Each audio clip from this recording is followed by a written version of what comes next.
get mine. Don't do the crime if you can't do the time. Don't tell me how you're off and down when you're smiling in my face, but you play me like a clown. It's your fool, bitch. So just step back. I'm mad dad when I come down straight. I thought you were my piece, but you play me out. Now I'm mad as hell, and I'm full of doubt. Who you wanna roll with? Who you wanna roll with? Lefty, let's roll. Who you wanna roll with? Who you wanna roll with? Lefty, let's roll.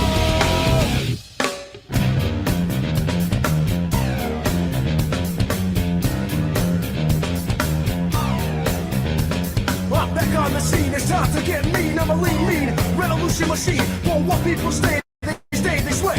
For today is good as any day. Y'all feel slightly this, let's resist. Raise your fist and pump like this. Promises all the time. Don't cross the line, and you know it's mine. Who you wanna roll with? Who you wanna roll with? Lefty, let's roll. Who you wanna roll with? Who you wanna roll with? Lefty, let's roll.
Okay. Good evening. Welcome to the Ignorance is No Excuse podcast, coming to you live from Mad Hatter Dispensary. And our guest is already here. Hi, Sharon. How are you? That was fast. That was great. The best timing ever. Hey. Hi, how are you? I'm good, thank you. Hola from Mexico. Oh, wow. Okay. Where are you from? What part? I live in Baja California Sur, which is the southern tip of Baja California in Mexico. Wow. I'm in a remote area, so I'm very happy that I'm getting video and the audio sounds good. So, well, I'm very happy that Lefty's all set up in time. Sometimes it doesn't work out that way. Well then, yeah. My moon is not in Uranus. There you go. There's an icebreaker. Well, we don't have ice around here, though. Yeah. So I don't know you guys. Sue Rosen invited me. Yeah, well, this is good. I like getting it under somebody's radar, you know.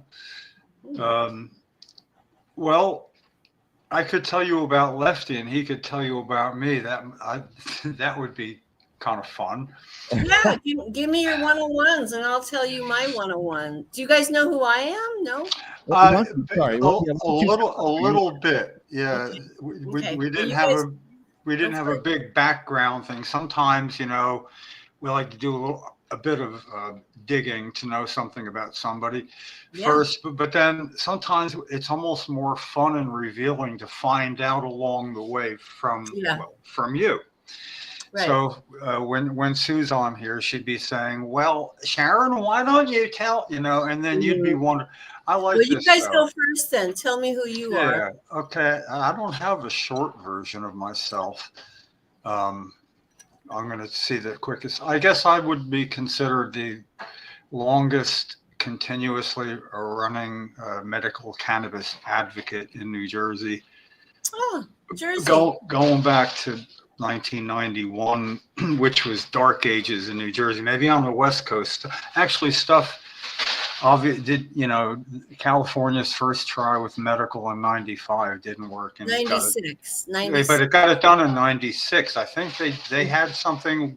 I'm from California. So yeah, but okay, then didn't something not get enough votes or not get ready in 95?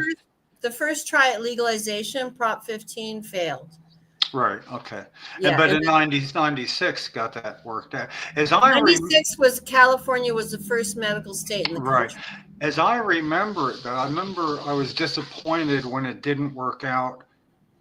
And then I read, as I remember it, that we're able to spend somewhere around $1 million on a proper somebody that could that had a really clean, a perfect track record. Yeah, someone from IT stepped forward. I can't remember now who it was, but it was someone. Yeah. Okay. Well, I got it. One of those places. Yeah. Yeah, I got it basically right then. But anyway. Yeah. To advocate starting in 91 here, when I found the reason I was an advocate is I found out my wife had multiple sclerosis, Cheryl Miller, okay. and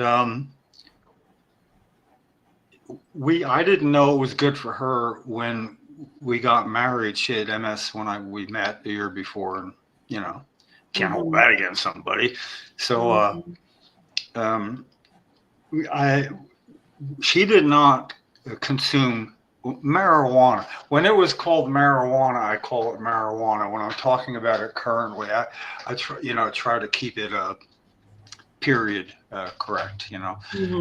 So yeah, she wasn't a recreational consumer and I was, and I thought that was really good because it was more for me. I didn't have to, because when we didn't have money, it lasted twice as long as it would if we shared it. But anyway, didn't find out. That was in 1984. Got married. Didn't find out, and she went downhill real quick with MS. It's an opportune sort of thing. And 5 weeks before I got married, her 16-year-old son was playing with a gun and thought it was unloaded, and said, "Hey, Russian roulette," and he, accidentally killed himself real quick. But that caused her to go downhill really sharply over the next few years with the chronic progressive.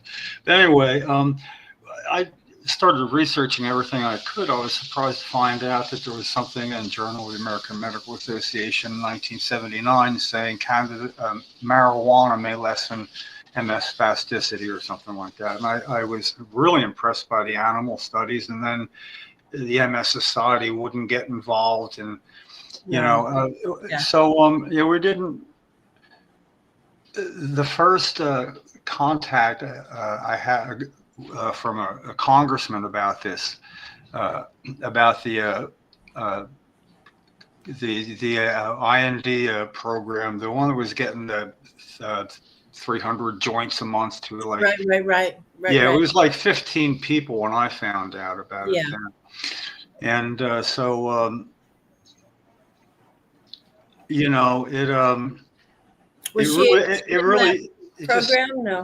Yeah, no, her neurologist was to fill out, I was filling out the part of the paperwork for it, because the process got streamlined was the problem. And then a lot of applications started pouring in and they couldn't have that while it was a little more complicated,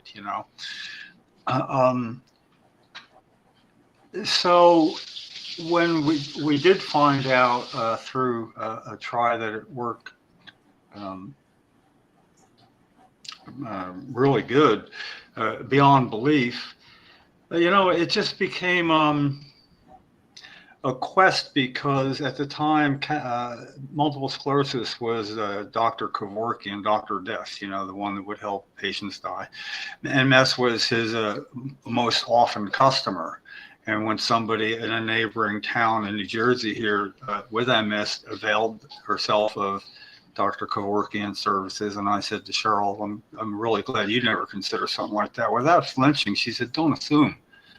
You just don't assume. And, you know, that was the end of that conversation. It was it's a progressive disease. So yeah.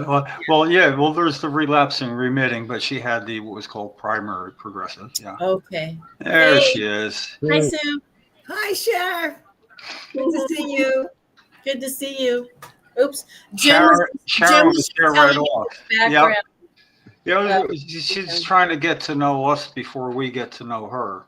And that shows some pretty good field vision on her part, you know, to understand. But you're gonna love it. Anyway, I didn't know how to describe myself, so I was going with the longest running medical cannabis advocate in New Jersey. But I can't tell a short story about Cheryl and how it works. So I've actually interviewed many MS patients and have witnessed help from cannabis, so I totally understand all that. Well, anyway, the fun part was for somebody that never smoked cannabis recreationally, socially. Recreational doesn't sound right, you know. Socially, to be a High Times Freedom Fighter of the Month twice in 1 year. That meant the scare of we always got to have something to do for her so she doesn't, you know, she feels involved. And when you try everything traditional and nothing works, it just became something she was good at doing, showing up and being the show part of show and tell, and I would be the tell part. So we were kind of a team, and I was more or less the guy behind the wheelchair. And she did have trouble really getting something out continuously and quick because of a certain amount of brain lesions caused by MS. And she didn't handle compound sentence questions very well sometimes. You know, you'd want to take it step by step.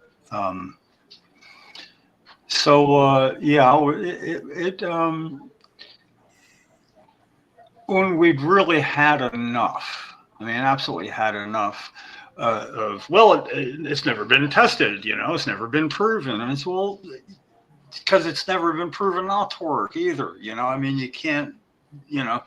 So we had a test of one that was Cheryl from her hospital bed in front of the State House in New Jersey. And, you know, it went under the title, well, it isn't a double-blind, placebo-controlled clinical crossover gold standard test of any kind. And it's only a group of one, so it's too, you know, but it'll be the best test ever done if that's the case, you know. And when that didn't prove to be enough, we just decided, actually, Cheryl did, she started watch something on like Rosa Parks, and she was just very impressed with that. And then she thought, why don't we go to Washington then, since we couldn't get arrested in Trenton? You know, they didn't want any part of her with that. And so the whole purpose was to get arrested, you know. I mean, we failed here, so she thought, well, we'll get arrested for sure in Washington. That's not hard to do. So anyway, she ate some marijuana in the congressman's office, and it was the AP story of the day. What year was that? That was 1998, March 30th. So 2 years after California legalized for medicine. What's interesting about this is California had a Congressman, James Rosen, back then. He was a state legislator who was good with them passing a medical cannabis law in California, and then they sent him off to D.C., and he did an about face as soon as he got there, and they didn't like that much in Orange County. So the day that they were having 35 people at a protest at James Rosen's office in Orange County, coincidentally, the same day, Cheryl was getting arrested in his office. Well, so was I. So, like, it's like the story in Orange County wasn't the actual demonstration, it was our. Meanwhile, in Washington, D.C., so I don't know. I mean, just nobody had ever really heard of anything like that. And it seemed really simple, and they couldn't get rid of us quick enough. And when they refused to charges after bringing her to DC, which was not easy. And they could have said no charges, stay in New Jersey or bad, So when they didn't do that, there was a moment of truth in the courthouse where they said, you're free to go. And I protested, no. Actually, no, kind of like caused a bit of a scene because the whole purpose was to be arrested.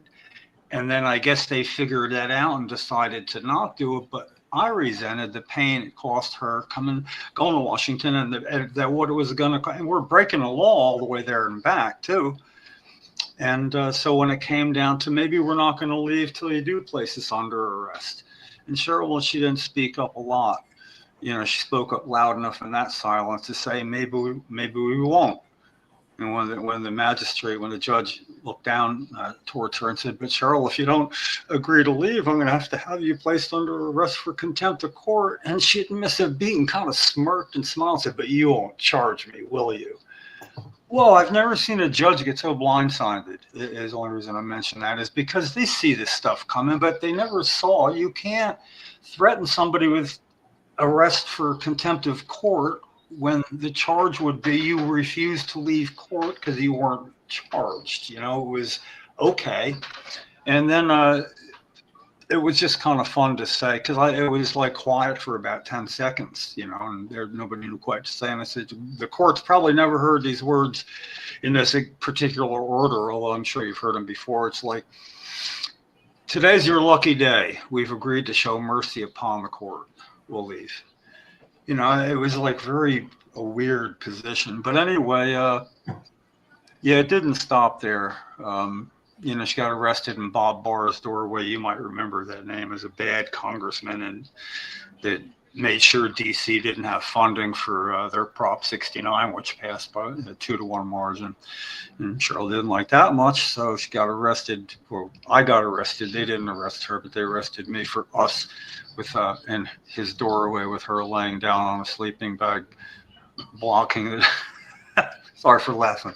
It's a funny vision, blocking the door to his office with the message, if you want to walk all over medical marijuana patients, you can start with me, There was something, it was like the mouse chasing the lion or something all the time. So anyway, I made a deathbed promise 4 days before she died in June of 2003 when it said, listen, it was imminent. Within 2 weeks at the outside because she was refusing certain end of life service, and that was going to be that path. So I wanted to confess and say, look, I'm not a tireless advocate. I'm really, really, really tired, physically, mentally, everything, just tired. So I don't think I can keep this up. I just wanted to, get that off my chest. And then she said, oh, but you have to.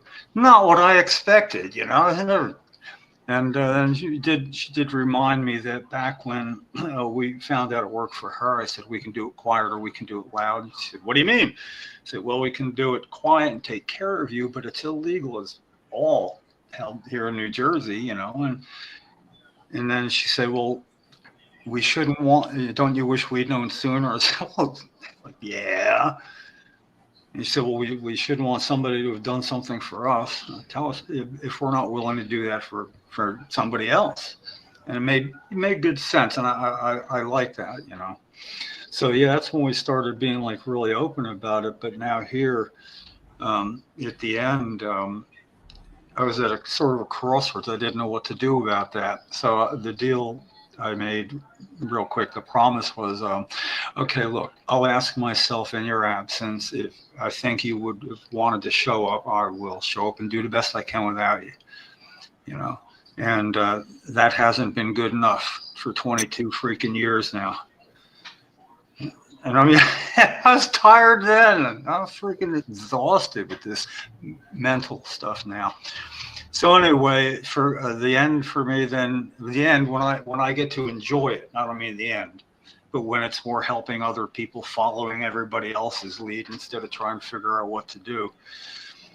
That'll be when we get homegrown New Jersey. And we came like really, really close when we got the law passed, but then it got yanked, and then the guy that got it passed 15 years before is now the guy as Senate President standing in the way of a really mundane, low-level bill from even being heard for 4 years. So I'm not in a good mood. That's it. It's just, if a Senate President wants to not have a vote on a bill, the vote won't happen.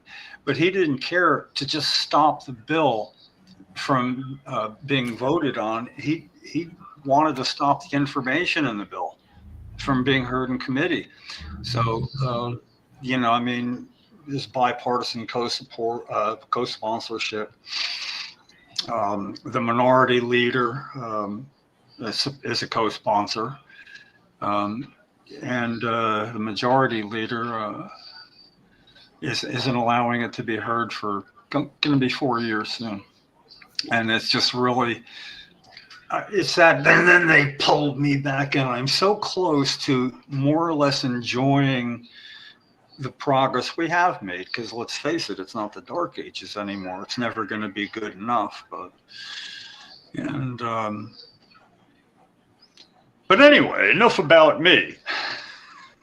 Thank you for that intro. No, I don't. I really enjoy the podcast. But I enjoy it with a healthy dose of food grade balm. Basically, instead of making cookies or whatever, using it, I just take potluck fingerful and sit down and kind of feel it out. And I really look forward to it. And I'll admit, this isn't your standard podcast, but most people kind of like it. Once you're on it and you find out there's no not fitting in, and Sue, so far, everybody that Sue has known to get on this podcast, it has been a really good fit, so, I think we can trust her that she's probably not going to go off streak here. No. Sharon's got a great story to share. So was that your little 101 at the bottom, Lefty, that you're a New Jersey advocate and you help with things? Are you Lefty? Yeah. Yes, I'll give you the short version. The reason why I started cannabis activism was because of Cheryl Miller. I didn't know what cannabis did. I thought cannabis gave you the munchies, and that was it.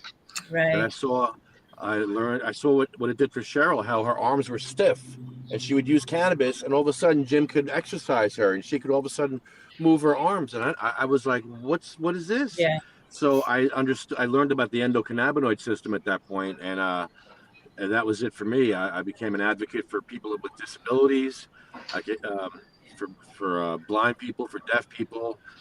Nice. And that's what I do. And I've been to hundreds of council meetings fighting for these things, fighting for home grow. And that's a short version. But this is about you. So I want to know more about you and your story, because your resume is amazing. Thank you.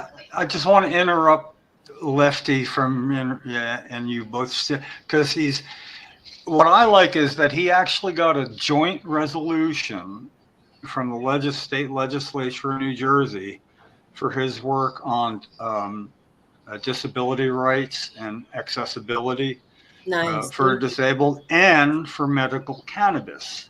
So he got a joint resolution for all that. No pun intended. Yeah, really. But then one of the guys that signed the resolution was a Democrat that was very much against it, and was actually he was Senate President himself, at least acting Senate President. And made a joke the day it was passed. When he had a gavel it being passed, he pretended to take a call from Michael Phelps congratulating, because Michael Phelps was just recently outed for being a bong smoking champion swimmer. But, right. You don't make a joke like that after the hard fought nature of getting this passed in New Jersey. It was so wrong. So it was always just funny that he did sign the resolution for Lefty. And he's won awards. You know, he's learned to gravitate a little towards less being the. Yeah, I would assume Howard Stern was probably one of his favorite shock jocks, you know. But then somehow together, he's learned to dress properly in certain situations, you know, like a committee hearing or something like that. The first time I saw him put an actual tie on to go to, you know, to where you wanted to blend in a little bit. You know, and I don't like being the conservative one in any group of two. That is not good, but you know, that's the way it works. So anyway, I'm patting him on the head. You can't see it though. Thank you, Jim. Thank you. Okay, But Sharon, yes, the floor is yours. Sharon, Okay. tell us. Sharon. Alrighty. Okay. So I was a television producer, writer, segment field producer in Los Angeles when I was brought up to Humboldt County to produce a news show in Northern California. And coincidentally, my daughter wanted to follow her boyfriend up to school up there. So, you know, all directions were leading north. So I was I was brought up to Humboldt County to produce a news show. I ended up being the lead feature writer for the Times Standard, which is the big paper up there. So everyone kind of knew who I was. And when I presented with breast cancer, lobular carcinoma on a routine October, you know, mammogram check, Pearl Moon of the Bud Sisters, a 30-year back-to-the-lander Southern Humboldt farmer, she was also one of the original judges for the Emerald Cup, very well known. She got wind that I had cancer and brought me 60 grams of cannabis oil to my door. Very brave, because at that point, I was in mainstream media for more than 10 years. I was a stoner from 1975.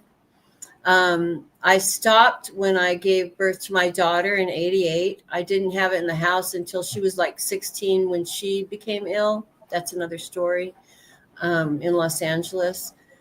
But anyway, that first night I took the oil, which, you know, anyone who has tried to help people with cannabis oil and serious ailments, if they take it that first night, we're happy, right? I mean, you know, I mean, how many times have we tried to help people and they won't even take it? So I was in mainstream media. I think my saving grace was that I was a stoner from the 70s and I wasn't afraid of the THC, right? So I took that because the cannabis oil is very strong. So I took the first dose, a half a grain size of rice that night. I didn't need a sleeping pill. I had been on sleeping pills for probably more than a decade at that point. Next day, I didn't need a painkiller. I was scheduled to have a knee replacement because the arthroscopy, the tissue wasn't growing back fast enough. That wasn't necessary. The tissue regenerated. In 2.5 weeks, all of my pharmaceuticals were gone. Thyroid disease, menopause, hormonal stuff, all kinds of things, digestive issues. Thyroid disease is a multi-symptom hormonal-based illness. And anyway, so in 2.5 weeks, all my pharmaceuticals and supplements were gone. In 2.5 months, the cancer was gone. No surgery, no chemo. And my sister had this same kind of breast cancer. It's lobular, Sue. It's the spider web mass in the lobes. Mm-hmm. So when you see it in the mammogram, when you do a mammogram, you don't really see anything. If it's a tumor, you don't see much. The technician can see things, but you can't really tell. With lobular carcinoma, it's a white spider web mass. I mean, I went, oh, looks like a spider web, you know.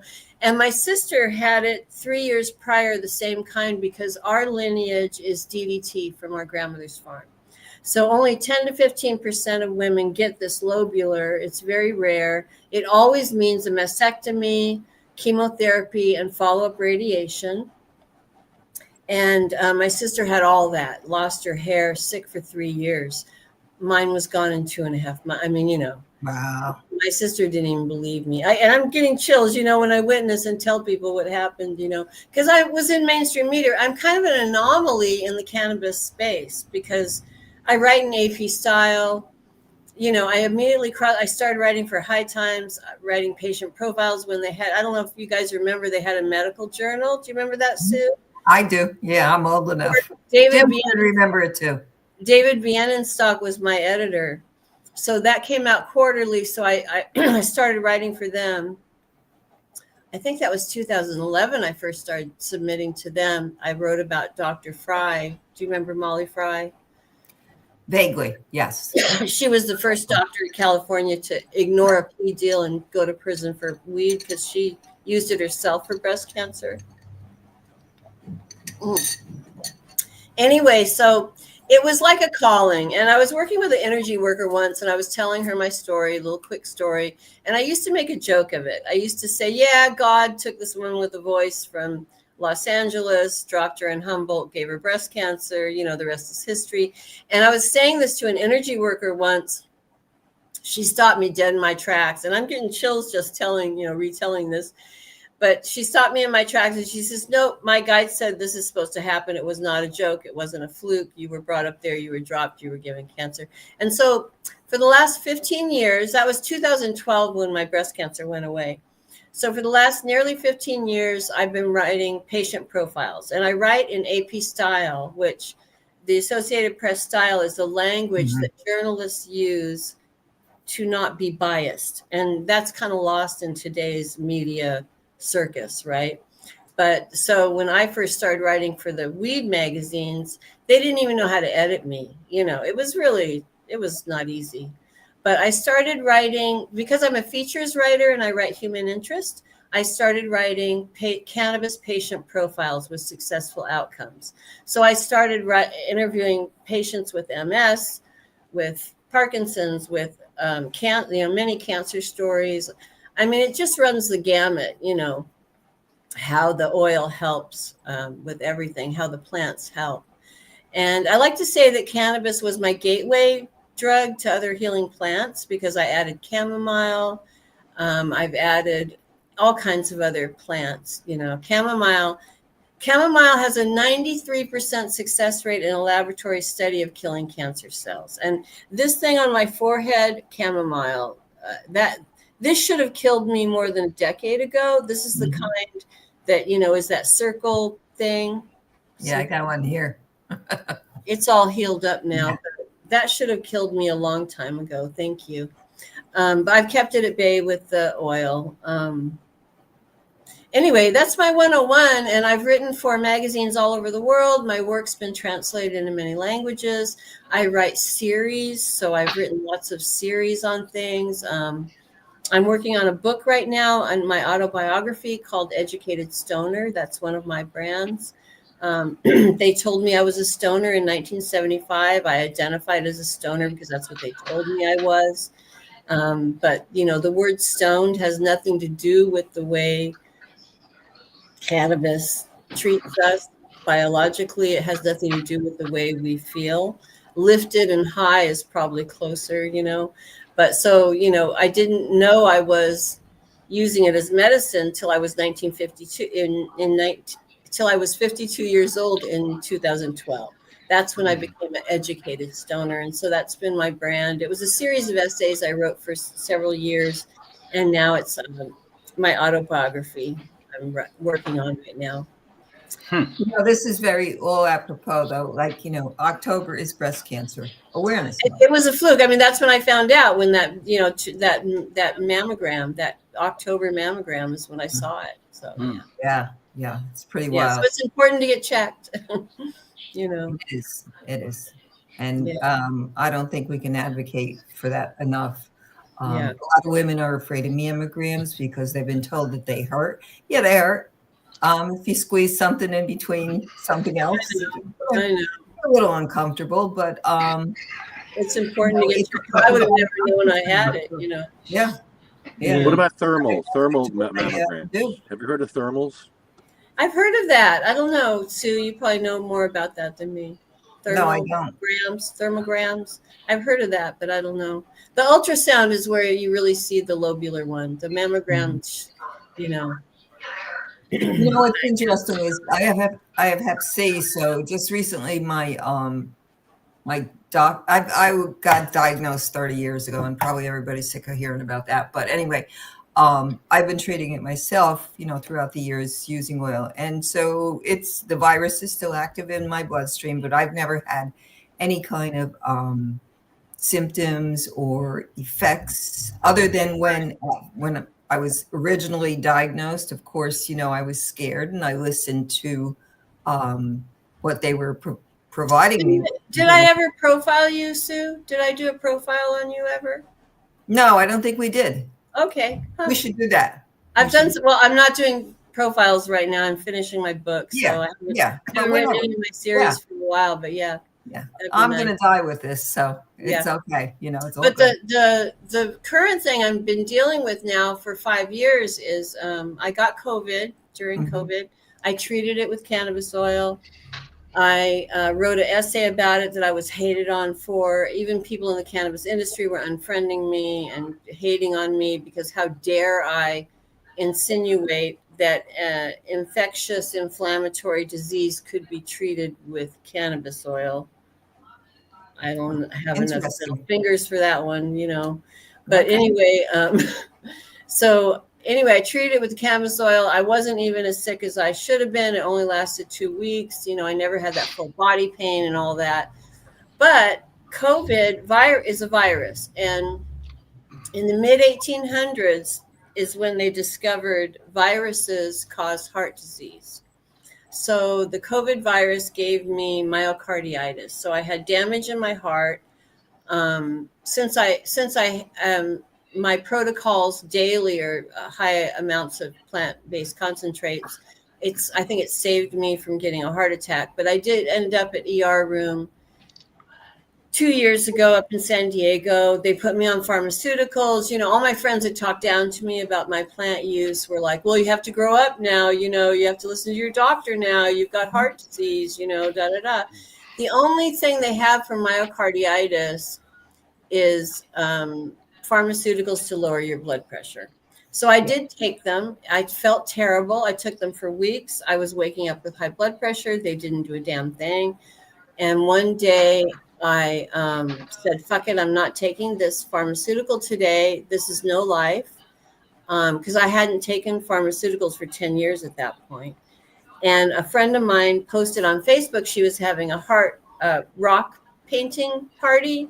And it was my tribes who were all going to smoke weed and drink Chardonnay all day. And, so I thought, fuck this. I'm not taking the pharma. I'm going to take mushrooms. I took about 1 gram of mushrooms. I went to go paint rocks. I even had a glass of Chardonnay, everything they told me not to do. I even smoked weed all afternoon. By that afternoon, my points were lowered by 30. The next morning, I took another gram of psilocybin mushrooms. I was back. I was normal, completely normal, no severe side effects. So I've been microdosing now with psilocybin mushrooms to regulate my cardio. I still haven't had a heart attack. My expiration date for the myocarditis after COVID is 5 years. And you've heard lots of people after COVID having heart attacks. They're kind of blaming it on the vaccine, but it's the virus that causes myocarditis. I wrote an essay. It's online in Skunk Magazine if you want to read it. But so anyway, like I said, cannabis was my gateway to other healing plants, so I had no qualms after 10 years of using plants of saying, I'm going to do these mushrooms, it's like. That's interesting. That I would be a good test subject to use psilocybin for the Hep C, because they're really, what they have out there, the pharma. Everyone I've heard that has taken it, and I did take it at first for 4 months, way back 30 years ago, and it was ribavirin and interferon, and at the time, ribavirin, the only place I ever saw it used was. My background is in emergency trauma. Right. Yeah. I was running a whole emergency service for one of the Newark hospitals, and the only thing we used ribavirin for was for our pediatric ER for the kids, the little kids. I never saw anybody have anything that they needed. The pharmaceutical companies like to cross market their products. Yeah. So, and then interferon, if you remember anything about it, when it was first created by whatever pharmaceutical company did, it was supposed to be the new cancer, medication, cancer cure. Well, it didn't work for that. So they just keep moving it around. I don't know what they're using interferon for right now, but I had so many side effects. So I took it for 4 months and that was it. And I had to shoot myself up every day with this. Well, the thing with pharmaceuticals is they design them for one synapsis only, right? Mm-hmm. It's for one symptomatic relief only. The difference between pharmaceuticals and plant-based remedies is plants address all of our biological systems. People assume because THC is neurological and psilocybin is neurological that's all is affected in your body. But plants address and right all of our symptoms, all of our systems. So that's why the pharmaceuticals, that's why you can end up on a cocktail of 23 meds if you have MS, because there's only one medication for MS, but then they add the cocktail for all these other little symptoms. Well, so, the interferon is I heard that long time ago for MS. I mean, 30 years ago. 30 years ago. Yeah, I mean that rang the bell right away, but I couldn't remember what for. I mean, ingesting the cannabis oil, I've witnessed in MS patients, it heals the lesions. I mean, it really does put it into remission. Yeah, well, it heals the lesions. And that's what I've been using for quite some time because I don't smoke anymore.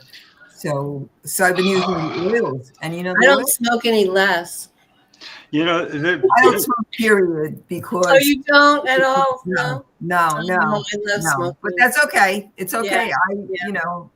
I get what I need from right. I do everything. I ingest and I smoke and I use topically and yeah. Well, this not just cannabis. This whole thing as it relates to MS so directly, and I mean, even in New Jersey, that's one of the first initial symptoms. Nobody, when you go, we're only going to let a few, we're going to see how it works out. It's always somehow been recognized in spite of the MS Society, but I don't know. I'm still not ready to give them a free pass ever, and occasionally I get in touch with them. Because it got to the point where Cheryl was at the head of the Cures Not Wars May Day parade. They go down.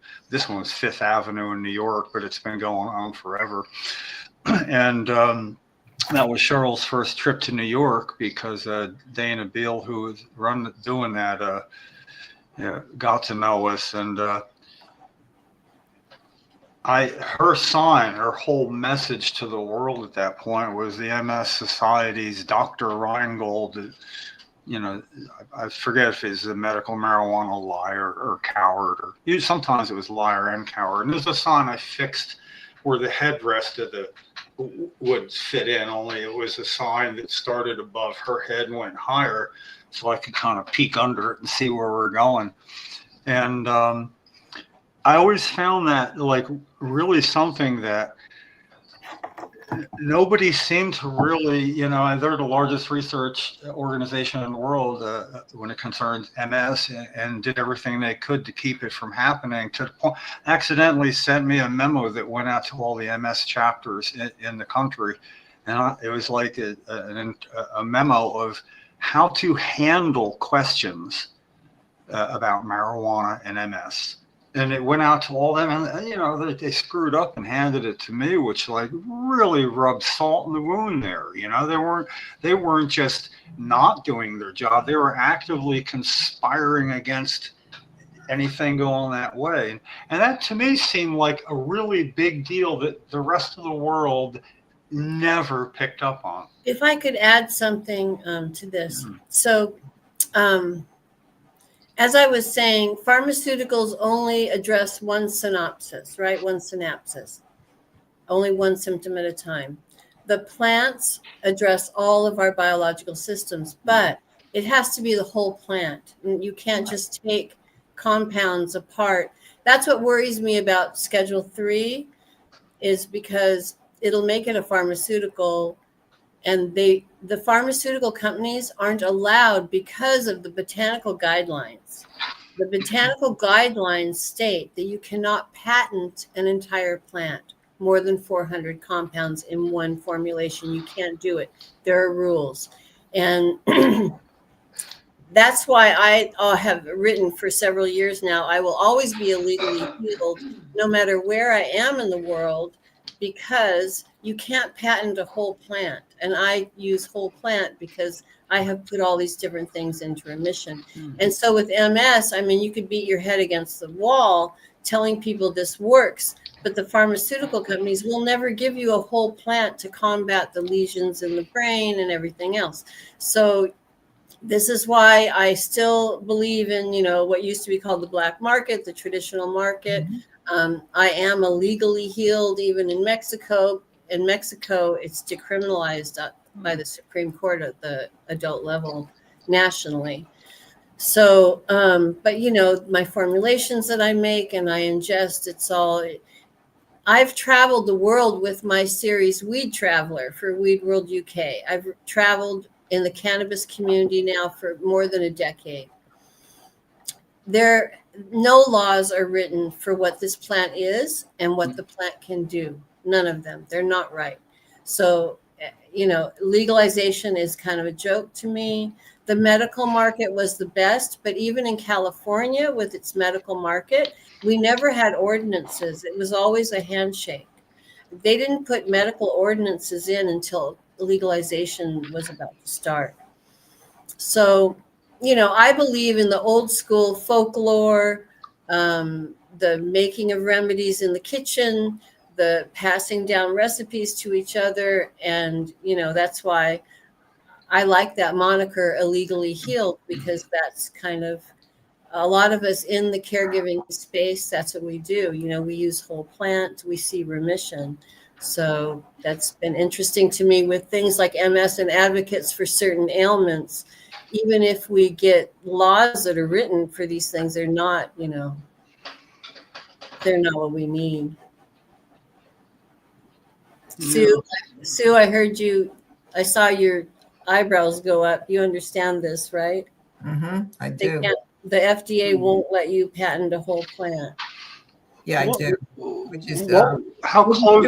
Because you know what? What's going to happen is we are going to go to Schedule 3. My husband's a surgeon. He already got a letter. And I will remain illegally healed, and so will many people. And it'll be another underground. If you remember, during the 70s and the 80s, the underground Dallas Buyers Club. We had that. Yes. Yeah. So it's going to end up being something like that. We'll have a black market, and it won't go away. Continue, yeah. I mean, the legacy farmers I know from Humboldt, many of them still have their foot in the black market because that's how they're surviving. Yeah. Well, what was Sativex as far as that was a big deal? Sativex, that I don't know. The GW Pharmaceuticals. It kind of made it seem like it was more than like plant-based or something. It was a supplement. It was just a supplement. Yeah. I don't know where that really fit in. It really didn't even help the kids with epilepsy, in the UK. There were still parents, I've written about that had to fight for years to get cannabis oil, even CBD oil with trace THC, because you need that THC, and that's something that's not talked about with the parents. You do need that was just coming up in a discussion with somebody else, that it just straight CBD needed, and as I knew it, but I'm never sure of what I know. That's how I learned, that it did take a certain amount of THC. Yeah. Otherwise, I have a great story on this if you want to hear. Do you guys know about Lawrence Ringo from Southern Humboldt? Tell them about it. Lawrence I don't think I did. So Lawrence Ringo, hold on. I would remember a name like that. Yeah. We called him Ringo. Great guy. 30-year back to the lander, old school Southern Humboldt farmer. Had bone-on-bone pain. And he was one of the farmers who over the decades raised that THC up, right, to the levels we have today. It started out, well, anyway, he had bone-on-bone pain. He started hybridizing down the THC in his highest THC plants. So he'd take the low THC and hybridize it with another low THC and kept doing that. It took him 15 years. And his own words were, I'm hybridizing it back down to the God plant. Because the God plant only, before we started raising it for recreation, it only had 4% or less THC. It was a more medicinal plant. So it took him 15 years to do it. And then the Stanley brothers came along and bought, Josh and his one of the brothers bought starts and seeds from Ringo, from the Humboldt Hemp Festival or something. And they took it back to Denver. They called it the hippies' disappointment because it wasn't getting them high, even though Ringo's assistant spent the better part of an hour trying to explain to them that this was a more medicinal plant. It still had all the other 400 compounds that the high THC plant has. It just had a lower THC, and the bonus was the CBD measured in at 14%. So anyway, when Sanjay Gupta interviewed the Stanley brothers on what was then called Charlotte's Web, because Charlotte Figge's mother got wind that cannabis would help seizures, but she didn't want her daughter taking the THC because of the stigma. So she got wind that these boys had a hippie's disappointment, low THC plant, and that's how that started. So when Sanjay Gupta interviewed the Stanley brothers for the CNN first documentary called Weed, they couldn't say they crossed state lines from California. That's why no one ever knew about Lawrence Ringo. So that's why I started writing about Ringo, because he passed away a few years ago and no one knew. And his wife was kind of heartbroken because it took him 15 years. And then the Stanley brothers kind of said they did it, you know. So that's one of the folklores of CBD. But anyway, there were already 40 children in Northern California, Trinity, Humboldt, etc., being helped with epilepsy when Sanjay aired that documentary. And they all needed THC. They needed to keep upping the THC in order for it to work. And it was a don't ask, don't tell, because the parents were terrified that their children, you know, were going to be taken away from them. So, yeah. Yeah, there was more than a couple of families from New Jersey that ended up in Colorado because of the whole Charlotte's Web. Oh, yeah, that really works, you know. Well, it did work. It does. But yeah. But THC. Yeah. Here, there was a few families in New Jersey that had children with Dravet syndrome, and little Vivian Wilson, a little 3-year-old girl, wore an eye patch, you know, had the little holes in it, so you could, but it was like prevented seizures, you know. And they became kind of well known, weirdly enough, because of Governor Christie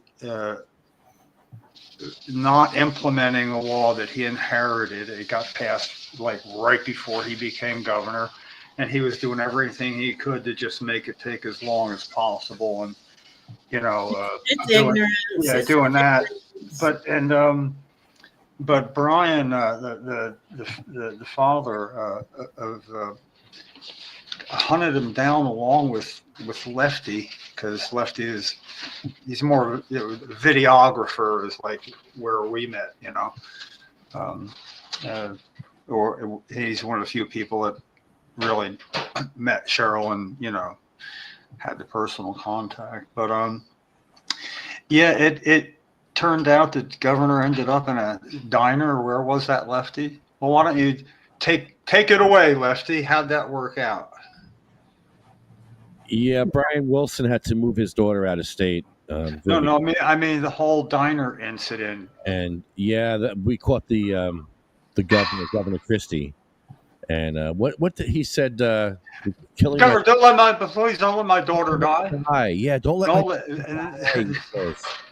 it got Lefty a byline, or what do you call it, credit on the news reports, because he had the video, you know. We're in that. Sativa is actually but then coupled with that, another couple had she ended up dying at 15 months old, Sabine Rose, and that in effect really shook up Brian and Megan Wilson, the parents, and they decided right then and there, you know what? Let's not dick around no more here. We're going to Colorado. And it was a really abrupt turn in their life. You know? A lot of people did that. Yeah. Yeah. Guys, I only have about 15 minutes because I'm having someone for supper and I have to start my meal at 2:30. I only brought them up because Sanjay Gupta was totally taken by them. And I think in his original thing, what was the first thing he did? They were Brian and Megan and Vivian were well represented in that. So it's kind of funny that when you brought him up. And Ringo, I need to know more about him because I knew everybody else you were talking about. Well, my Substack has Ringo's profile. So if you go to Sharon Lett's Substack, I have 15 years worth of work, but I'm putting my most poignant profiles up on my Substack. So I've got several, like Dr. Todd, Mickey Urey. Do you guys know about Dr. Todd? Oh, yeah. He was a real sort of renaissance man. I met Dr. Todd when he had just figured it out with a heat gun and how you could blow it through a bong this way and the vapor would go out. That was my first vaping thing. In Wisconsin, the thing was going on then. But do you know his background? Would you like to know about his background? Oh, I know a bit about Dr. Todd. Yeah, I got to know him pretty good, and then he could get up there and sing Midnight Special with a band in a place. The man was. I just thought he was a real unique individual, but. You know, his profile is on my Substack because we lost him a few years ago also, but he was hired by the United States government in 1965 as a psychologist to debunk cannabis. And as he tells it, the reason they hired him at that time is because cannabis stops mind control. It opens your third eye. And the soldiers in Vietnam at that time were using cannabis and they weren't making very good soldiers. And so Nixon wanted to demonize it. And so all the other stories you hear about hemp and pharmacies and all this, it really had to do, I think it still does have to do with mind control. And so he was the co-author for Prop 215 that made cannabis medicine in California. And when that happened, he only took 8 months working for the government. He was actually consultant to the Schaefer report, which was submitted to Nixon saying it was medicine and it should be studied more. Nixon ignored it and then added it to the war on drugs. But Dr. Todd spent the rest of his life advocating for the plant and became the co-author of Prop 215, which made California legal for medicine. And he thought at that time, it's done. It's a done deal. Now everyone will see. And here we are. Here we are. I've been writing about it for 15 years. What's changed? Nothing. Sharon, what are you making for dinner and what's your favorite munchy food of all time? Who, me? Yeah, these are Lefty's questions. So thank you, Lefty. Thank you. Okay, yeah. I'm a really good cook. I love cooking. I love eating every day. Oh my God. So today I'm making an Italian meatloaf, and I put fennel seeds in the meatloaf because it makes it taste like a big Italian sausage. Oh, it's really good. And I'm roasting potatoes and carrots with rosemary from the garden. And I'm using infused olive oil on everything, cannabis infused olive oil infused with rosemary and chilies. I do all my oils, medicine, and then what am I doing on the side? And I just grilled some zucchini in my cast iron dish. Yeah, it's going to be a really good meal. Yum. But everything I make is infused. My whole kitchen is infused. All my drinking alcohol is infused. I do homemade spiced rum with ganja. Yeah, it's awesome. What's your favorite munchy food of all time? Munchy food? Yeah. Oh my God. Oh my God. Oh my God. I was hosted in Cabo for my Weed Traveler series and this mansion up in the hills. And they had this whole spread of what they thought was munchy foods. And it really was, bacon wrapped shit and deep fried shit. And, the whole thing. But actually, favorite munchy food.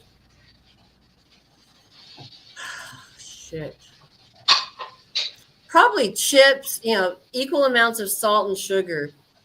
Chips and something sweet and one of my infused ganja things and, or my infused, if I make chocolates with infusion or something like that. But I just love food. And I live in Mexico, so, I got to say tacos, right? Oh, yeah. Yeah. Tacos. Yeah. The first time you got stoned, how old were you and what was your experience like? Excellent. Okay. Excellent, Lefty. Excellent. So I was 16 years old. I was a good girl. It was 1975. My sister was always getting in trouble. I was walking to high school with my sister. They stopped into a gas station bathroom. I thought they were going to the bathroom. They lit up dinner. I was a candy striper at the hospital. I was a good girl. I was in Girl Scouts for 5 years. So this was peer pressure. But the interesting thing was I was failing in school. I was told at a very young age I wasn't very bright. They did not know about the autistic spectrum at that time. I was just not very bright. And everyone knows now I am very bright. But at that time, I was failing high school. I didn't have any focus. That was the first morning I was able to focus on my schoolwork. And first period was English, and the teacher was gone, and there was a substitute, and she didn't have a game plan, so she taught us all to write haiku. I banged out 10 before raising my head when everyone else was still trying to do 1. And I was first published as a poet at 19. I have never written anything without medicating. I was in-house in a production house doing documentaries for the History Channel in Wilshire Boulevard, and I would have to go for a walk in Hancock Park to smoke a little so I could go back and sit and write for television. Wow. And when I was in-house at the Times Standard in Eureka, same thing. I'd have to go out and smoke to come back and write. And my editor would sniff me, we were in Humboldt County, but it didn't matter. It doesn't matter where you are in the world. You still get demonized for the plant. But yeah, that was my first time smoking, showed me that it helped me. It helped me. Karen, what do you think about, like it's because he's in the news so much right now, Robert Kennedy Jr. Wow. What do you think about his whole his presentation? I don't know what else to call it. I think, because of that botanical rule I mentioned earlier that you can't patent the FDA won't patent the whole plant. The thing is, they haven't mentioned anything about plant-based remedies. I mean, if you're going to take away a vaccine, please tell them about plant-based remedies to improve our immune system. I mean, there's no education. They're not giving you anything. If they're going to take things away, they have to give you things. And all I've seen from RFK Jr. so far is he said no Tylenol, and then that product he suggested, Dr. Oz was on the board. He just divested himself days before that, and that stuff sold out. That's only B9. They're not talking about plant-based concentrates. They're talking about vitamins and minerals still, which don't do shit, so it's frustrating for me. And anyone who voted for Trump thinking they were going to get on a cannabis bandwagon and plant remedies with RFK Jr., it's not happening. Did you see that video he put out on Truth Social? about the endocannabinoid system. Yeah. That blew me out of the water. I was very glad to see me that. too. I was But like, then wow. again, the way the FDA is set up, the way the pharmaceutical companies are set up, the way patents are set up, they will never be able to patent the whole plant. They will only be able to allow symptom relief with compounds. And that's not how I medicate. That's not how most people medicate. So I just, hi, Liz. Hi, how are you? I'm good. So as I was saying, Liz, this is why I will continue to be illegally healed, no matter where I am in the world, because I do whole plants, I do concentrates, I infuse things, Yes. There's no laws listed for this. There's no laws written for this. No. So, that's how I feel. And I've been very high profile now, for more than a decade in this space. And Oh, absolutely. I'm resigned now to it. I'm illegally healed. I'm good. You guys can go fuck around with your scheduling. It's not going to matter to me. Yeah, and that's really what I keep telling everybody. Does it really matter? Does it really affect, who does it? They're going to make a mess of it. They're going to make a mess of it. Personally, it doesn't affect me. And Mexico, I'm in Mexico. The Supreme Court told its legislators, you are not doing your job. We're decriminalizing this plant because you're not doing your job. And in the language, they even say that THC is a beneficial compound. Yeah. No one says that. No one wants to touch that. Yeah. But it's true. It is true. It's true. True that. Before I ask you the question, first, Liz lights up. Liz lights up. Okay. Liz has a theme song. Yeah, I have a song. My final question is, if you have a friend who's depressed, who's sad, down on their luck, is there something that you would say to them to cheer them up, like a quote or something that's got you through a tough place in life? What would you say to somebody who needs to cheer up? I'm a Emmanuel's book aficionado. If you want to look that up, you can buy it on Amazon. It teaches that organized religion is man-made, patriarch, not species, but species. The good and the bad is necessary. Go through our bad things. We need the good things. It's a yin and the yang. Yin and the yang. But this is what I tell people, I'm sorry that you're going through hard things. I think the world is so awful right now. And I'm down in this teeny little town in the middle of nowhere in Mexico. And my life has gotten so much smaller. And I really limit this shit. I really limit this. And I keep my blinders on. When I first crossed over from cannabis from mainstream media into the cannabis space, the best advice I got was keep your blinders on, do your good work, don't listen to the chatter, don't read the comments. If someone wants to badmouth you, that's their problem. But I think, if someone's having a hard time, I say, you'll get through it. There's good and bad always. It's never all going to be easy. And smoke more weed and eat chamomile because chamomile treats depression per a study. It grows wild.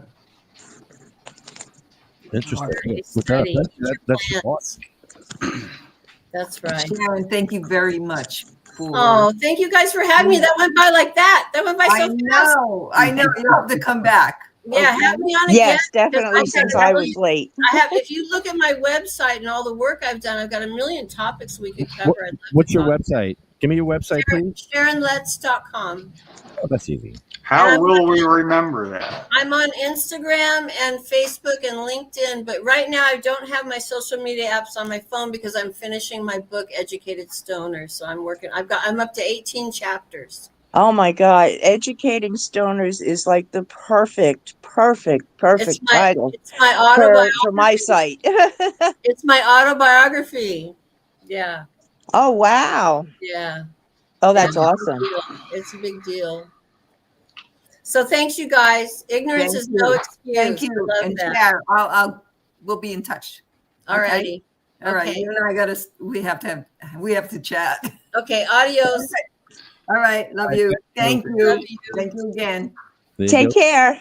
Take care. SharonLetz.com, SharonLetz.com. Check it out. She has a huge resume. She's been doing this stuff forever. She's really good at it, and you can see she's going to be back because she's a good. So you get us the most amazing guests. I know. That was fun. That was a really fun.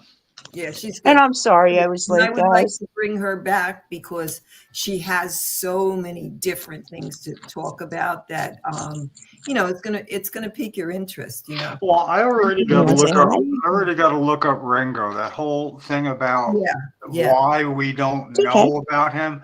I get a real soft spot for people we don't know about. You know who's really knows a lot about Ringo too? Remember, Wolf. We've had him on a couple of times. He's really, really good to poke about that. He'll go on for hours about Ringo. Yeah, he's good. He's good. And he would like to come back on. Right now he's doing the same thing as we're fighting the media right now. But we'll have him come back on too. I like having people like, oh, you got to come back on. Well, because like when you have enough really quality guests say, I'll come back on. Mm-hmm. It's almost like going. It'd be nice to go through, have the list to go through and say, I have it. And I noticed how it's been a while. I mean, can't you set up some sort of app where you get a little notice that, oh, look, it's been 16 weeks. This person hasn't been, Yeah, we're going to have to start recycling anyway, because, I've been doing this now for about a year and a half. And I think it's, time to recycle people. I don't know why, but I've crossed paths with some people in my life that I kind of stay in tune with through Facebook. Sometimes it's just a quick little comments and all. Yeah, Sharon is good. Sharon, I know her for forever. That was great. And her and I, we've been bantering back and forth. Because I know she's writing a book and she keeps moving around. So this time she was like, "No, Sue, I'm really going to do this. I really am." So I was excited. I knew you would love her. Well, come on. That was a gimme, Mm-hmm. I'm sure I was very predictable in how I would receive her as a guest. You were excited. Yeah, it was good. It was nice knowing her mainstream credentials as she would relate it. What I posted on. No, I know. I mean, but it's different when she's saying it. It actually means something. It's without having to think about it. Like I'm like just sort of feeling it. Like wow, okay. I mean, I can picture it. And then the abrupt not abrupt, but abrupt in an overall change in direction that. When she just found out about cannabis. And also, I like it when somebody's talking like her and you can absolutely believe every word of every sentence she's saying. There's no angle.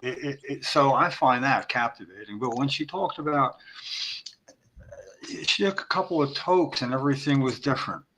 I mean, it was like the key to a doorway, your whole for your consciousness and your all of it, and that she would be in tune with it to the point of being able to express it like that. I could feel it, like because sometimes I call it getting in my zone. I don't know what else to call it.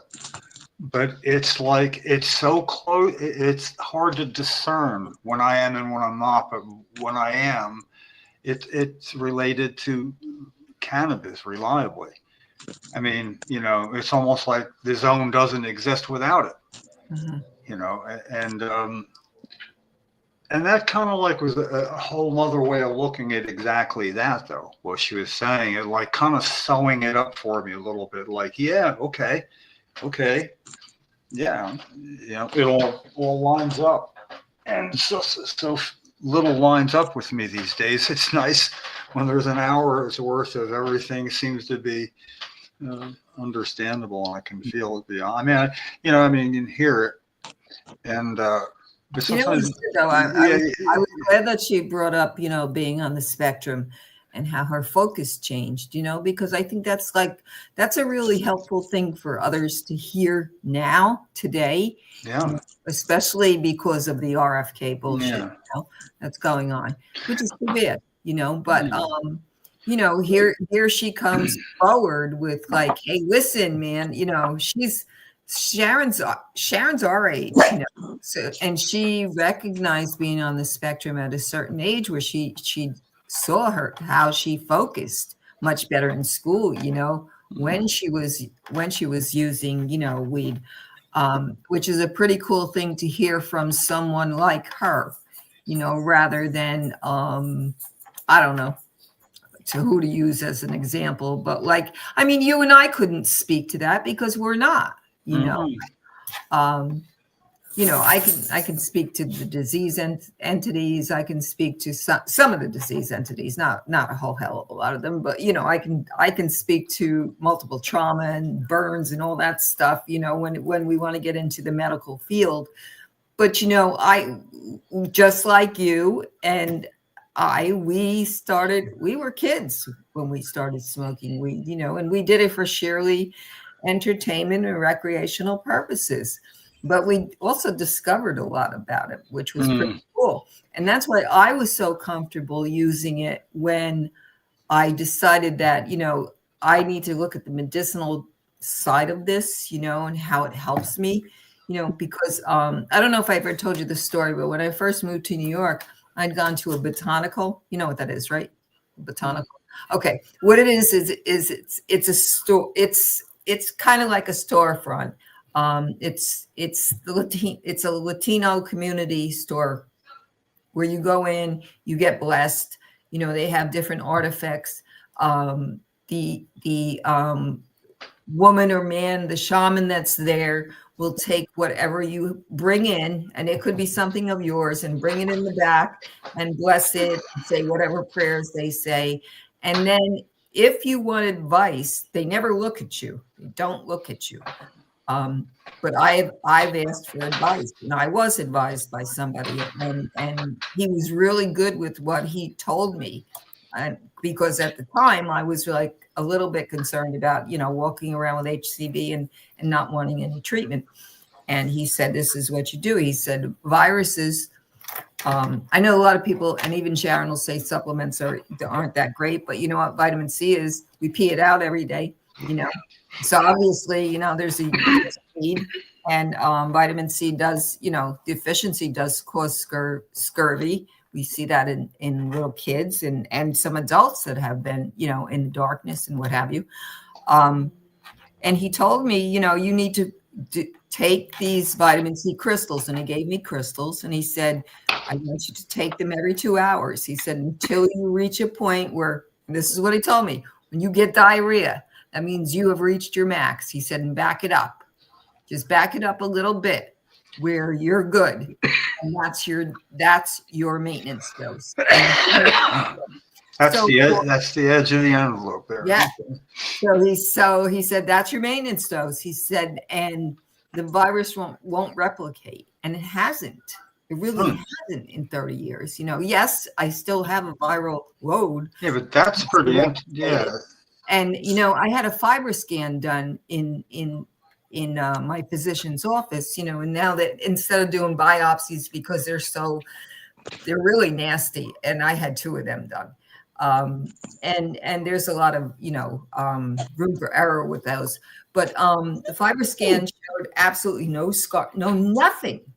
It showed nothing. The only thing that shows anything is my labs. And you know what? And I distrust things like that too, because I'm not sure, is the lab connected to the pharmaceutical companies, or what's the deal here? Really. Like if you come back and you tell somebody that hasn't done any treatment for 30 years that you still have a viral load and this is what it is, it's 5 million, you're going to scare me into taking your pills. Well, I'm not going to do that. I've been playing out my hand pretty well now, and I think I will continue to do so. That's it. Take my oil. Every day. Take my oil, please. So anyway, Liz, what's new?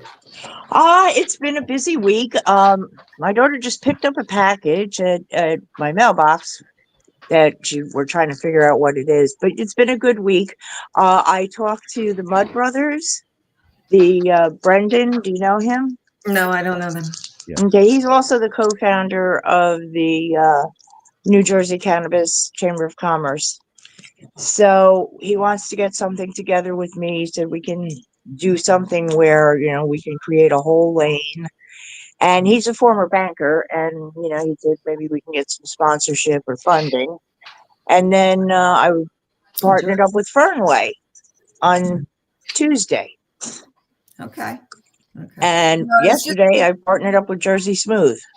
Okay, I was just speaking with a friend of mine in Georgia. She's a Marilyn Pierce. We've had her on. And Marilyn's a big advocate, and she writes and she works with a lot of different companies and what have you. And we were talking about where we're going with the Schedule 3, and what that's all about and whatnot. And what she was telling me, Georgia is still like really just anti, it's the deep South. So, however, they're deep red states, Okay, let me finish. However, what she did say is what they are looking at, because that, as everybody else has seen, Schedule 3 will be coming through whenever, if at all. Caretakers, caregivers, people that work, other people, non-professionals that work in people's homes that need help. And she talked to me about it. She said she would like to maybe develop some kind of program for that. And I said, I've been throwing that around for a couple of years now, because a lot of the dispensaries around here have asked that question. Everybody has my phone number. If they have a question from a dispensary, they can call me. That's just what I do. However, it would be nice for us to have a really good program to educate the caretakers. The problem with that is what I see is a lot of the caretakers work under the table. So they're not going to go, they're not going to go for training because they don't want to be tracked either. And then they're in trouble with the feds and the taxes and all that stuff. But I'm still interested in doing that someday. I think it would be a good thing, but I think not until we see what happens. If nothing happens, then we do under the table, black market, teaching like we've been doing. Yeah, I think that's a great idea. I love that. And that's something that should be in the school community too, because they're part of the industry. Yeah, but the school community is still part of the feds right now. So I'm sorry? I said, but the school community is still part of the feds right now, and that's why I said until we see where this is going, and if Schedule 3 comes to fruition, there'll be a little bit more leeway to be able to implement something like that. I still get shadow banned on many different social media accounts and what have you when I try to put out information. So I'm a little careful with what I put out. And that's just the way of the world right now. And the world is kind of falling apart in front of us, but yeah. Which is why we need cannabis even more. I had anxiety trying to get my cannabis card renewed. You did? And I didn't really need to have the anxiety. I just got it today. What gave me anxiety was this paper that I received with the cannabis card. What did it say? You're on the government watch list? I get those. Guidelines for medicinal cannabis patients and caregivers. Mm-hmm. So here's some of the bullet points. There's guidelines? Yes, there's guidelines for patients. Okay. Nobody told me. Yeah, listen to this. Don't tell me either. Patients and caregivers should always carry proper identification, including MCP cards at all times. Okay. I got it. Medical cannabis must always be maintained in its original labeled packaging. Okay. You know No, don't laugh at that. Don't laugh at that, Jim. That's Too late. I already laughed at it. Yeah. Yeah, but you know what? It's all about, what they're looking at is the kids, because a lot of youngsters do end up in Yeah. wars. So basic. They do. So when I say this is Listen up. the original package right there. That's the original package. Okay, but you didn't buy that from anybody. This is the original package. Okay. Show us that again, Jim. Wait, show us the original packaging again. What dispensary is that from? Very nice. That's a very nice dispensary. It's coral. It has the word affordable in its name. I forget the rest. Yeah, I know. Well, Jim, listen to this. Patients should keep medicinal cannabis at their residence and only transport it when absolutely necessary. Understand that the smell of burning or raw cannabis outside your home will attract law enforcement attention. Okay. But I'm legal. They can say I smell it, and I can. And I got stopped on the turnpike by a state trooper one time, and I could feel the suspicion, so I broke the ice by saying, "So let me ask you, can you smell cannabis?" I would have said, "Do you smell skunk?" No. I says, "Yeah, I was going to ask you about that." And I kind of know, but the thing is, by law, as a patient, with my card, which I always keep current and with me, if I'm driving down Route 70 and I feel pain and I want to get rid of it, I pull over, I turn off the engine, I take the keys out, which is hard. Yeah. Well, it's a keyless thing. I push a button. Yeah, right. That's right. We have keyless. Yeah. Now. So whatever. But you do that, and then you medicate. You're loud.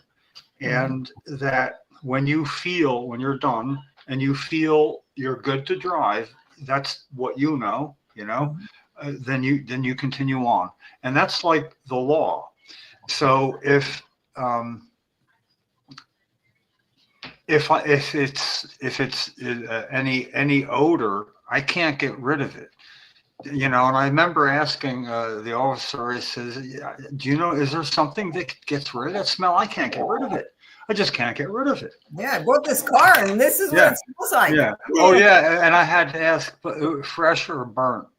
When I said, "Yeah, I did think," I said, "Yeah, fresh or burnt?" There's two kinds of smell. Mm-hmm. Actually, there's a third. It's when they blend, Mm-hmm. Fresh and burnt. Winner. So, Jim, if transporting medical cannabis outside your home, patients and caregivers should keep the amount in their possession to a minimum. Okay. I'm nothing wrong with that. Yeah, that's all right. Right. That makes sense, just in case if you lose something, you got more. At least you got a stash home. Yeah, right. Mm-hmm. And then people don't ask you to share. Yeah.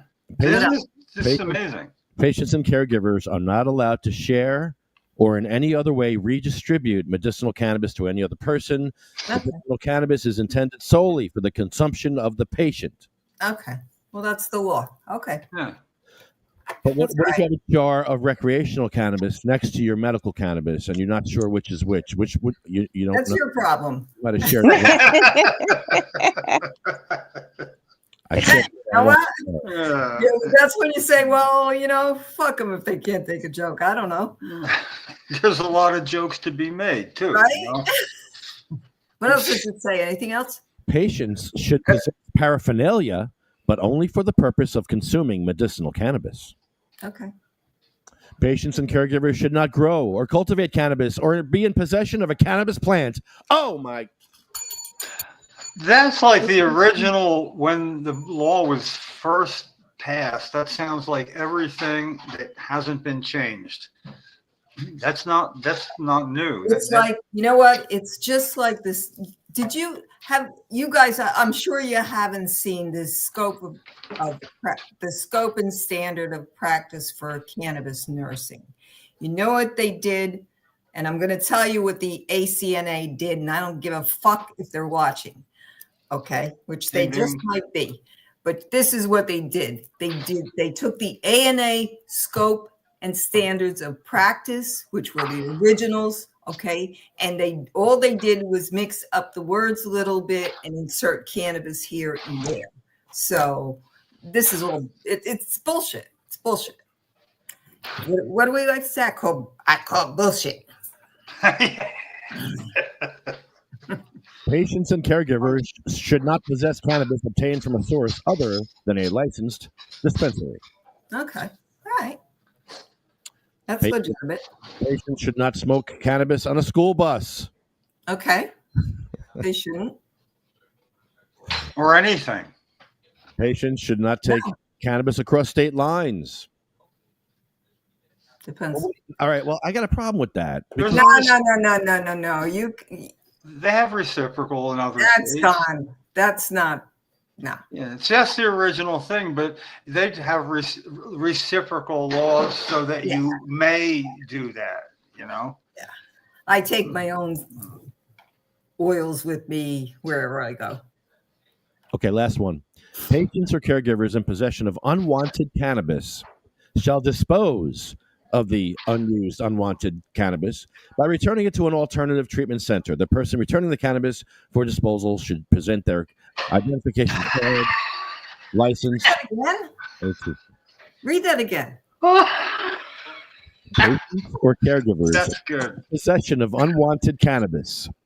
Unwanted. Okay. No such thing. Yeah, I was going to say that's an oxymoron. Yeah. Returning it to an ATC. The person returning the cannabis for disposal should present a valid MCP card. Let you finish it. I'll play with Marianne for a What little if bit. you just found it? Podcast. So that's what you got with your. That was it? And then That was for your renewal, right? Yeah, that came with the card today. That has to be all from exactly what they were sending out in the very beginning, because it was laughable even then, you know.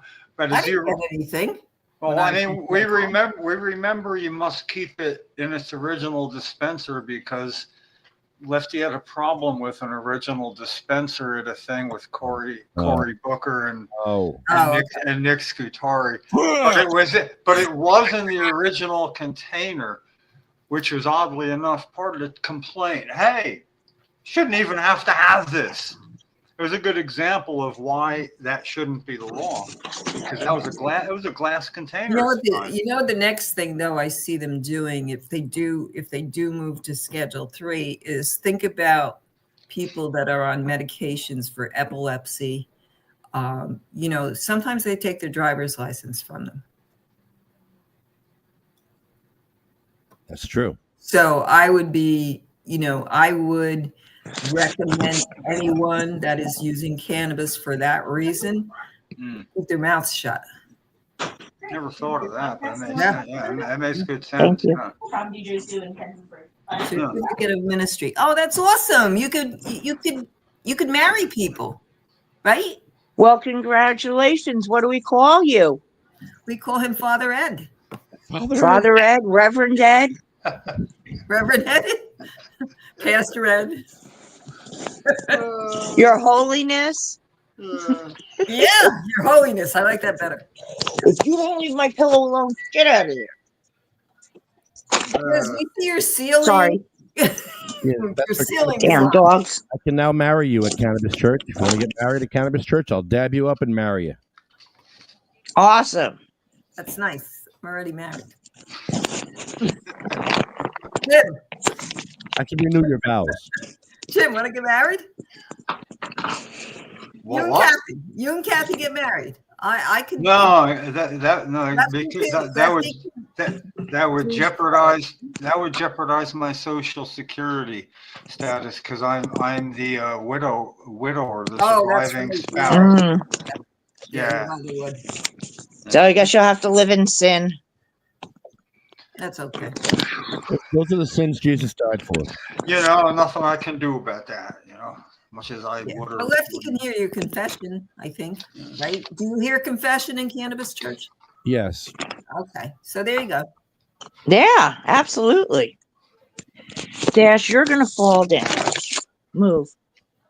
So, Liz, what happened to your neck? You have a pinch in your neck? Yeah, C5 through 7 are pinched, and I must have done something. I must have twisted.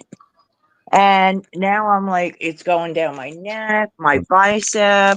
No. So I laid on heat today, Yep. 20 on, 20 off. Smoked a lot of weed, put a lot of cannabis oil on my arm, and just babied it. And then, I got high and I fell asleep. Lay on the floor and put your legs up straight up on the wall. Okay? You neutralize your spine that way. All right? Try it.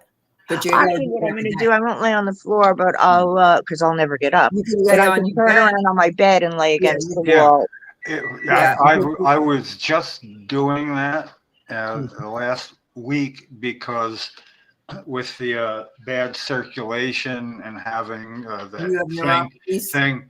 Oh no, it's the blood flow. In other words, I can't wear the compression stocking, and then I added 10 stitches that just came out. And what it took to wrap that, everything, the foot, my feet really swells up a lot. So I was just finding that exactly that on the bed, turn around. Yeah. I can just edge right up, and I have multiple pillows available, and just throw on up above the headboard as it works out there. Yeah. And I get that foot up at about like 70 degrees. And oddly enough, I think it does actually, because I broke my second lumbar in 1986, and it actually helps that as well. And it's really weird that you're explaining something that makes sense to me, because I was just doing yoga pose. Yeah, wow. Yeah, so we have a yoga pose called it's, what the heck is it called again? Now I can't even think of what it's called. 12 o'clock. Never mind. When I think of it, I'll tell you another time. Yeah, I had to do that the other night. Sharing a bed with somebody, you want to give fair warning. Hey, if you wake up, or I got my feet up on the wall, or it looks like I'm trying to crawl up the wall with my feet. No, because that didn't get. What's going on? I could almost feel that would happen. All right, everybody, calm down. Yeah. This was such a good podcast tonight. I got notes. I'm going to find out about Ringo. I'm on a Ringo search here. I just feel like there's a story there that I would. I'm sorry, I missed the whole thing. We'll have her back. Yeah. Well, plus you can watch Lefty. I'll have this posted by tomorrow or whenever. Yeah. Yeah, but we'll have her back so that you can. Oh yeah. Yeah, you got to almost mark that down on a long-range calendar. Sort of like a little poke beforehand. Hey, are you not ready to come on back yet? I like that. So I think that we should consider, with the potential for scheduling, we consider having a New Jersey, what would we call it? The Sativa Cross Buying Club. I like it. Yeah, I think that would work, right? What's that? The Sativa Cross Buying Club, Buyers Club. Yeah, buyers, because if you said buying, it sounds like a club for spies. Yeah, Buyers Club. Sativa Cross Spying Club. You can spy on people. Yeah, we could be the Underground Railroad. We're good. What about Sativa Cross Society? Nah. Nah? Club. I like it.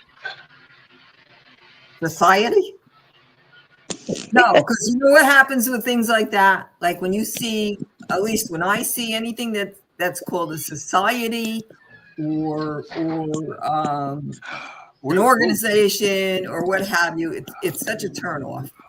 It is. Yeah, it is. It is, because they're all the same. I like the word bureau, like disability access bureau. Well, except for we needed a name for our 6-year-old band that we never play anywhere, but figured, well, we don't have to play anywhere. So years ago, the one we had to make up a name, the only time we ever play out was at a podcast at the State House. We performed there live, and it's the only live. So that I named us the Homegirl Society Band. Okay, that's different though. I know that. I mean, but that's like a musical name. There's been more than one society something band. Yeah, that's a fun name. So you can look up the Homegirl Society Band on YouTube. I'm gonna look. You don't really have to do that. What? It's funny because we're not a real band, But the thing is, we do have a synergy, because if you added up what we're not as individual musicians, we can fool you for small amounts of time. Until the wheels fall off, and then we just have a laugh but keep the beat going. We're sort of an enigma, but yeah, go ahead. I think there's a couple of things. That'll be fun. Yeah. That'll be fun. Homegirl Society Band, Our podcast. Here we go. Yes. Thank you, Mad Hatter, for having us here. We have Cannabis Church on Sunday, 11:11 here, 845 Route 1, Avenel, Cannabis Church. CMMNJ, UFCW, Arlo Glass, OprahMachine.com, and SativaCross.org, where you can donate millions of dollars to us if you'd like. If you're the Koch brothers. One day the Koch brothers or who's the other rich guy? Bill Gates. Gates. Who's the liberal rich guy? Oh, Soros. Soros. Good Soros. I like him too. Okay. Well, our list here. Would you like to have him as a guest? Yes. No, I'm still trying to get Howard Stern on here. Let me do that first. Let's get Howard. Yeah, Howard will be fun. I gotta track him down. I gotta track down his schedule. So our list here begins. Cheryl's name came up a lot today because she was very instrumental to Jim's activism, my activism, and a lot of other people's activism. So people know who Cheryl was. So here's our list with the bell. As if this list wasn't sad enough, we had to add a bell to make it even sadder. Because I believe the bell adds that frequency and that. Well, I can't quite put my finger on it, but it does make it different. And I thought that difference will wear off. But repeating names and just taking a breath in between, this is the punctuation, I mean, if it were writing, this would be there needs to be something between the names, separating them. And the fact that we did it just because that's what they do on September 11th every year, and they ring a bell. So yeah, they do. You're right. Yeah, so that's what happened, and we were both quite affected by it. And I put a clip of that up.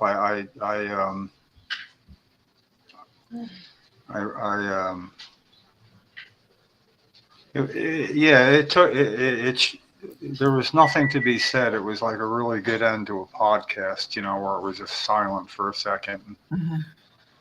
Lefty opined, the bell makes it different. And haven't missed a bell yet. No, yeah. Do this from now on. We did the podcast on September 11th this year. And it seemed like the right thing to do for September 11th, and we did it, and we're going to keep doing it. And it's a way to make the list longer without making it longer. It just makes it deeper and more meaningful. Not actually longer as a person. We've had enough people this year added to this list.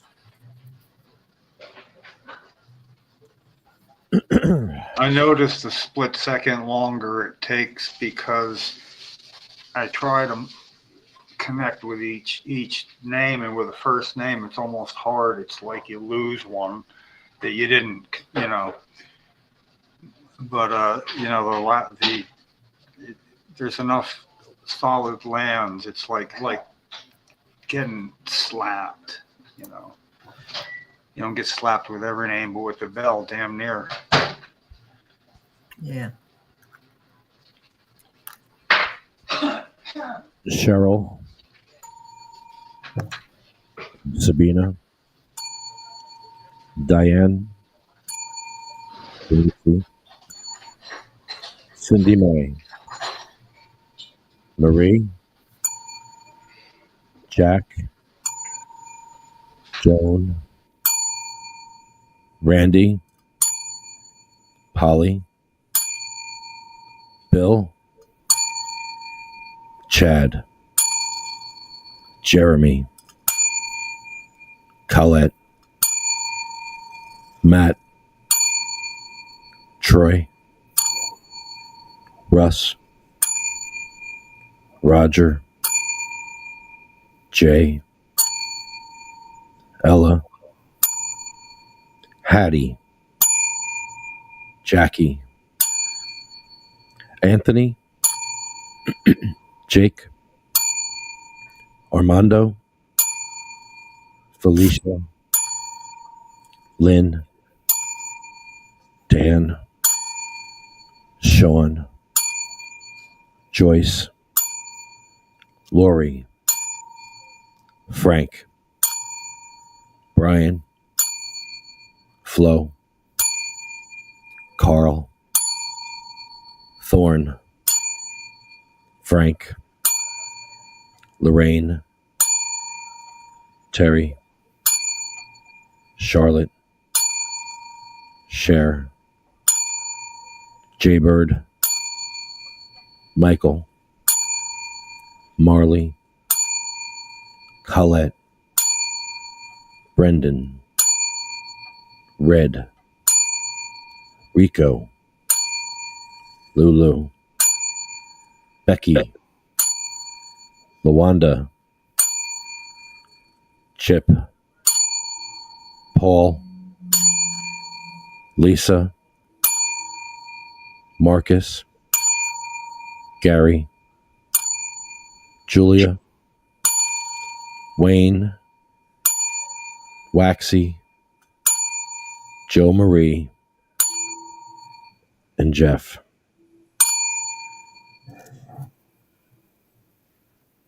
This concludes our podcast.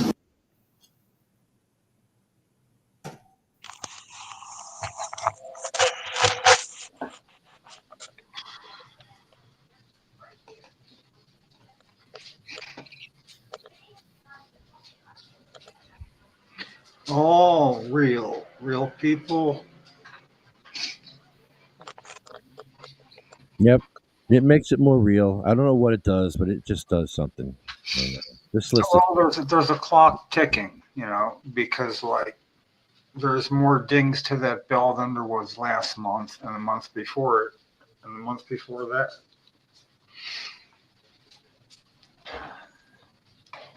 I mean, we got a bill we can't get heard in committee for 4 fucking years.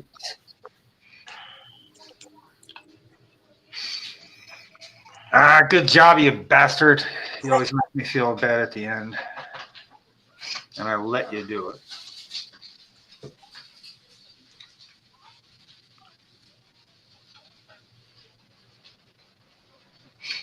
You got to do the ode, man. We can't leave without the ode.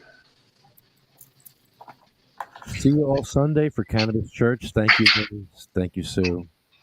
Thank you, Jim. I won't be on next week, okay? Colonoscopy for me. How you feeling? Oh, good luck. Are you feeling all right? Thanks. Yeah, wait. I'm good for 10 years, they told me. Oh, my. 10 years. It's 10 years. Sorry. Hush.